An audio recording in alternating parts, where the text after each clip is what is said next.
Okay, everybody, this is kind of a part two of my main gear sequencer development for my C130, my 1/10 scale C130. So what we're going to look at here is, that's my CAD drawing of going to the computer instead of the manual cam that was retracting everything.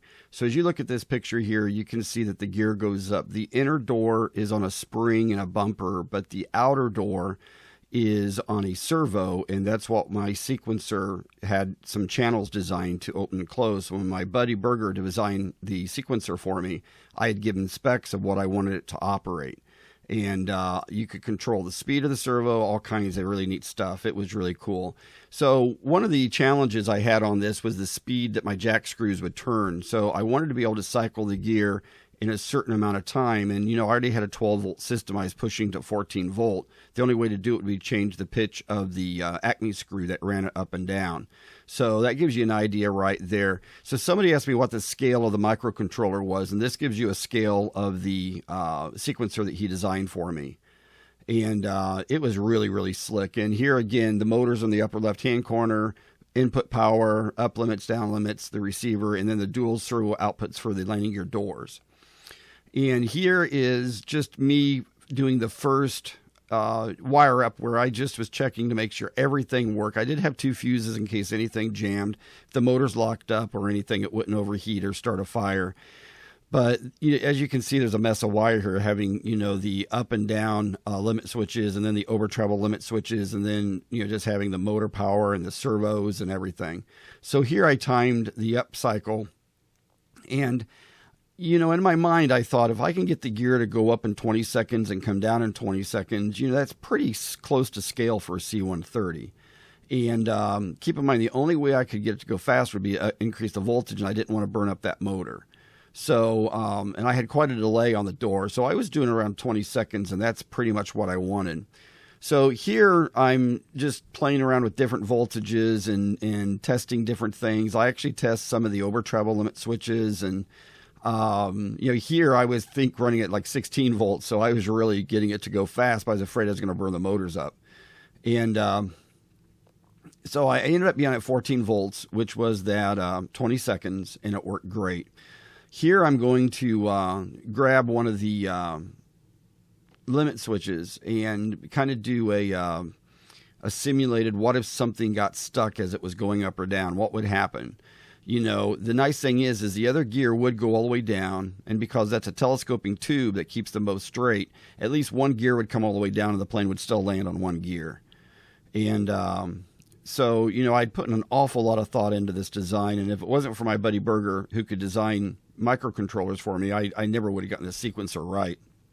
There you can still see the suspension.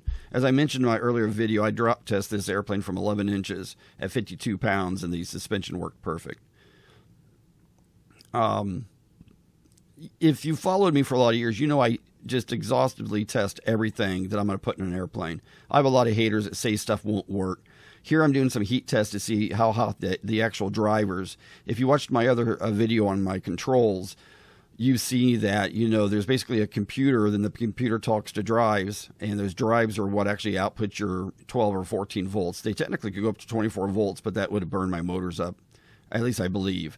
But here I'm just checking temperatures, and, there it's, basically 77.7.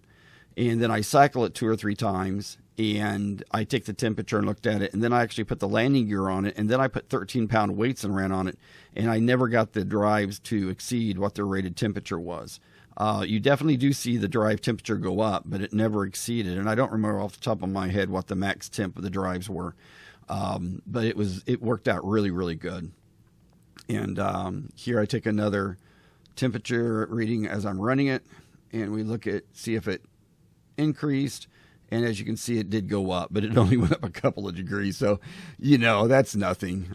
Here I was using some weighted wheels. These weren't the wheels. You'll see in later videos why I have these wheels on there, because they were weighted just for me to do some testing and stuff. If you're curious why this video is being redone, is people said they couldn't find it, and I'm going through all my C130 videos and updating them and adding better narration to them, because I just didn't have the equipment back in the day, 5 years ago. And I know there's a lot of people pissed off at me because I sold this airplane, but if you saw what the guy offered me for it, it was hard not to say no. It was, it was just really hard to say no. Here was another one of those maximum tests where I was running it at a really high voltage and had the door closing. I was getting it down to 8 seconds. But I still ended up landing somewhere around 18 seconds when I was done with the airplane. And, but yeah, I sold it. It was ready to taxi test, and my buddy looked at it and said, I'd love to put 4 turbines in that airplane. And I said, it's not for sale. And when he told me what he offered for it, I said, I'll put it in your van, man. And I got a lot of hate from people for not ever flying this airplane, but it is going to fly. He's right now working out all the plumbing. He's having a hard time getting the plumbing to the turbines because the fuel tank has to be in the top of the fuselage because there's no room in the wings for fuel tanks on a C130 that's turbine. And he said when it does get in the air, he'll share it with me and the whole world will be able to see this finished. But as you can see, I did a lot of testing. Now, the inside door, like I said, is on a spring and it runs into a bumper on the landing gear. You can kind of see that bumper here a little bit better there going up against that inside door.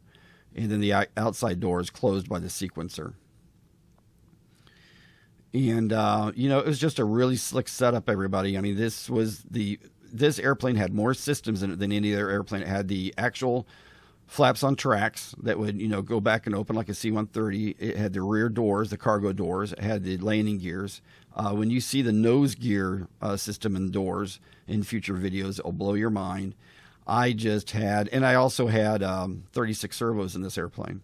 So that's about it, everybody. So if you're one of my haters, I'm sorry I sold it. If you're one of my big-time followers, I hope this is helping you learn something. You rock on. Have an awesome day, and be safe.